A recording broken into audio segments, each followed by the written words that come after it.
May hapon sa mga may naman sila sa Kapuna.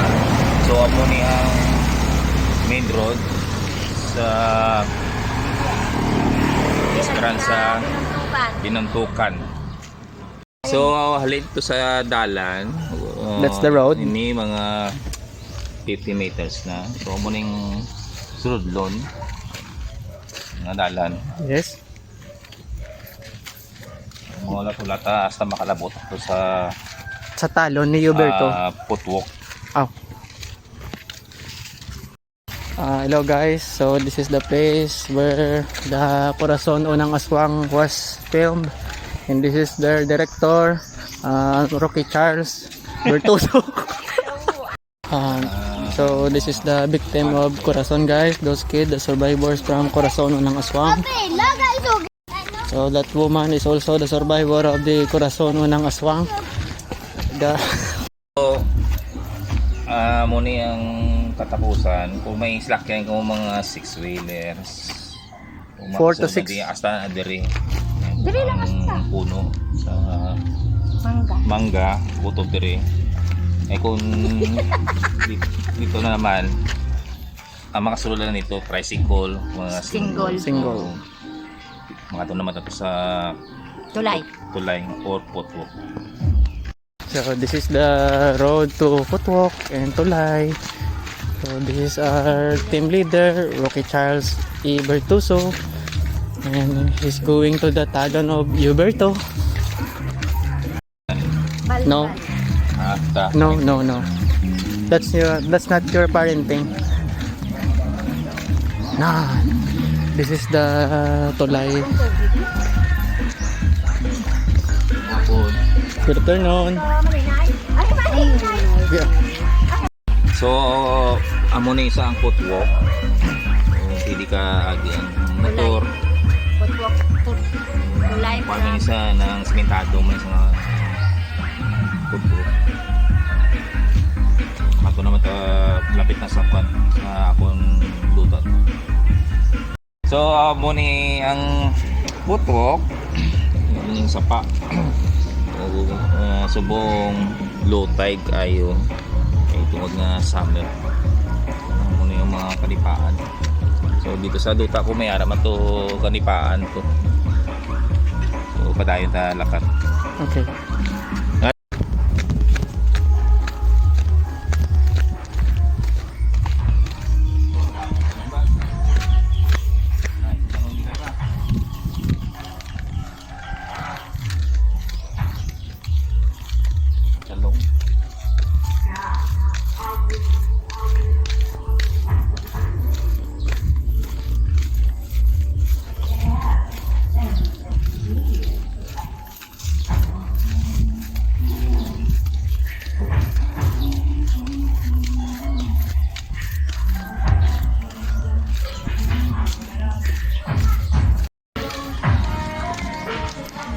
Amo ni itumblos no?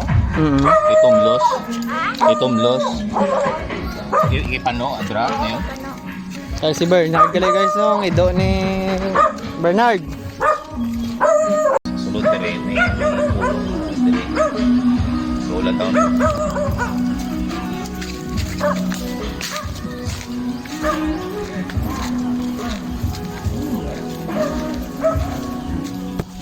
Why the stop say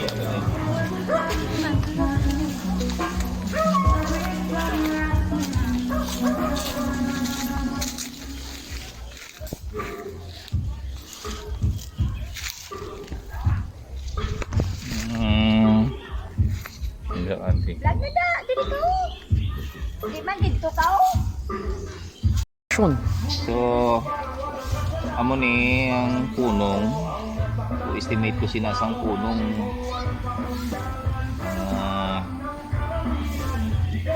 ilang ka meters mga more than 150 meters. So tanawan nyo. Tapos may balay in case nga kilanlan yung balay dala sa arkila iparkilahan ko man na. So subong, wala pa, may mga gamit pa na da, ilan pa namon kwa. So guys, pakato na muna nilang alagyan pakato sa talo ni Huberto. Moving alagyan guys, oo. Huwag kayo makita, di rin giniwat ang moving kurason unang aswang. Damo na yan natanong.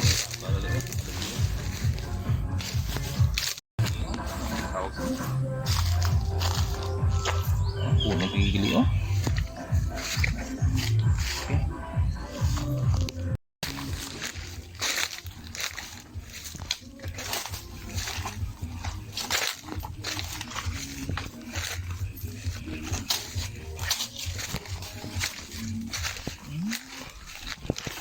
Ito di nagigad, hindi ko naging kupot nila. So, ari kami sa talon. May payag na kaino. Kung gusto niyo magpunong, may araan na sang pertahan. So, damat-amat lang sang akong amay. Yung mga kabulig, ya, pero wala na tapos dito. Mga kalubihan, mga lipa, din eh kutob. So malakas sa balik sa ulungan. Go. So may kawayan man, kung mag poultry ka mo, pakuha ko sa inyo kung ilan nyo. Libre na pero binlan yung ba ng tag-iya. So putob lang dito. Ang sa piyakda amon tiyo naman. So ang nakita nyo lang may tubig, amon na amon. So balik ka sa balay. Ni ang uyapad. Tapos game tamna na sang amay ko sang gabi. Maintinson ko mga arkilas diri sa luta. Tapos inigosyohan nyo poultry. Ang resultanan hindi lang pagtandugo ng mga tanom. Ito. So, estimate ko ni sa duta sini is 5,000 square meter. Ano yung sitwasyon sa buong